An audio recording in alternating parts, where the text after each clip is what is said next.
But still, to develop these technologies requires enormous budgets, and no one would do that without having the hope that the money comes back somehow.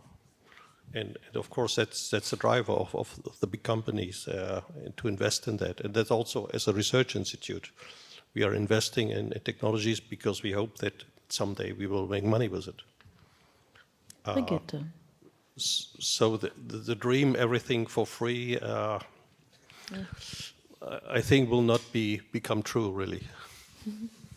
Even though inside, and I see it kind of like inside Samsung, because working for the internet team, we have a clear vision that everything that we're going to do is going to be open source, and all the contributions that we're doing are in the best intentions of the web as a platform.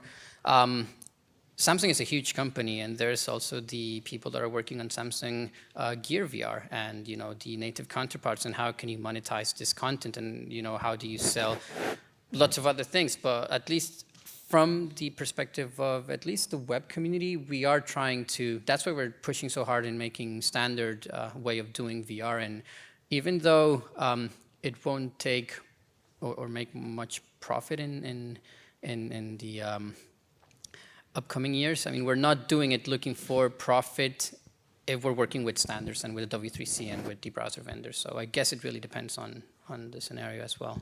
But the profit for Samsung is coming from selling your devices. Indeed. And if the software doesn't cost anything and everyone can afford your devices, so it's a clear strategy of Samsung why they're doing that. The same is for Google and... Indeed. Yeah, you have a point there. Then again, I think when you already invest and collaborate with standards, that kind of has a lot of mentality. Because is this being recorded? I think this is kind of pointing at us. I'm not sure if we can it's continue the conversation live, afterwards, but they didn't tell me anything about live streaming, so maybe we can cut it later on. No, we can have a chat afterwards. Yeah. But I think, sorry, Brigitte, I think we have to give the microphone back to him because it looks like the question is not answered yet. I wanted to precise that question. Only if, Yeah. Okay, then Brigitte first. My idea was to precise this specific question because there was a slip in the answer.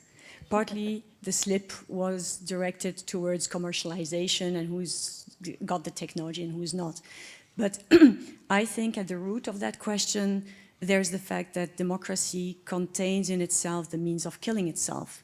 And we saw yesterday that when we are sending spiders, artificial intelligence browsing the web, and producing to us a standard nurse being female, a standard politician being male, that is not under the control of democratic procedures, right?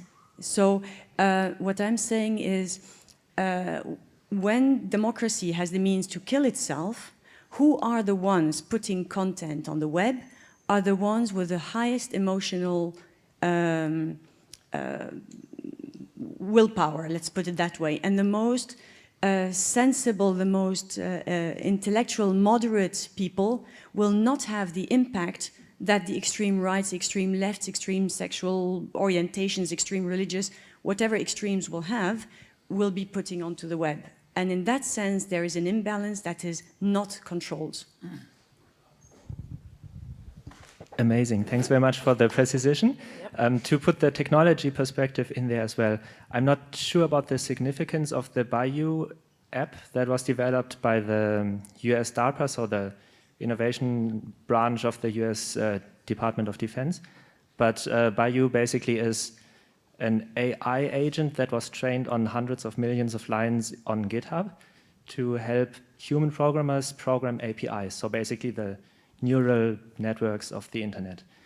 And of course, if you combine the content perspective, thank you, with this technology perspective of technology writing itself, or basically determining the direction of game, then the question I think becomes very acute.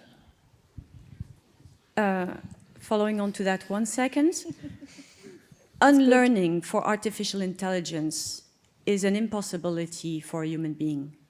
So how do we want to unlearn these masses of content pushed for making people think into one direction, to help them go back into moderate, real democratic thinking and acting? Are these questions that are future design festival questions? If you have an answer for that, you get I don't know, a beer for free or something. We will definitely talk about this tomorrow much more in depth, because there will be also a panel discussion after the presentations about artificial intelligence. So we definitely go deeper into that, but feel free if you have any thoughts on that. That would be helpful, I guess. Maybe we are not the right panel for that. Yeah. Maybe as a closing word, if there's no other closing word, there was a really interesting article from Kissinger called "The End of Something," the end of whatever, but in the Atlantic, where he basically asked, the big question in AI are, of course, all the unanswered questions we humans have not been answering for hundreds of years, on how to live, on how the legal system should be more just, etc. And as for hundreds of years, we humans haven't been able to figure these questions out, but AI will be in a socio-climatic, basically, system where these questions are very acute. Then AI will become the arbiter, the basically decision maker for the questions we can't answer. That is Henry Kissinger's, will artificial intelligence mean the end of enlightenment? Yeah, there's Google, of course. May I perhaps say half a sentence? I mean, I wasn't there yesterday, so I don't know what's related to, but I heard this question a couple of times in the last years, as you can imagine. My, let's say, standard answer, even if I think through it each time again and again, is I'm a filmmaker.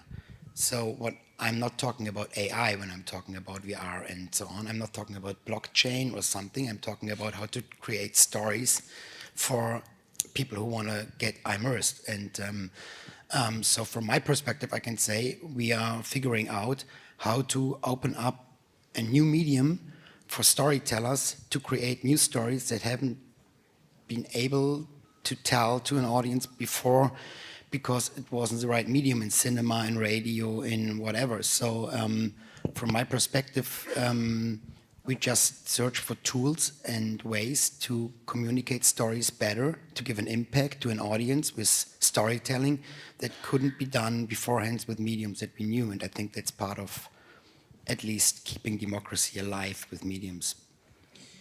And again, I wasn't here yesterday either, but to add a bit onto Sanke's comment, the idea that if we are building worlds and new environments, then it is important that we accompany those with proper code of conduct, with proper rules to enforce that the environments that we are creating are not only safe, but that are inclusive and that respect diversity. So I'm not sure if that's more or less how the question was, but yeah, also, you know, it's not only about creating these new content and using the technology in ways to express ourselves in ways that we've never been able to before, but also to make sure that we are respectful of everyone and building rules into it. And there are plenty of conversations going on at the moment, and what are the ethics and what are the rules of the spaces that we would be encouraging. So just making sure that if we build these spaces and these experiences from the ground up with code of conducts and with rules that respect everyone, then hopefully we're gonna make it better. Mm-hmm. I hope you are there tomorrow. We will definitely come back to your question tomorrow. I wrote it down. So then with the panel tomorrow, we can definitely dig deeper into this question.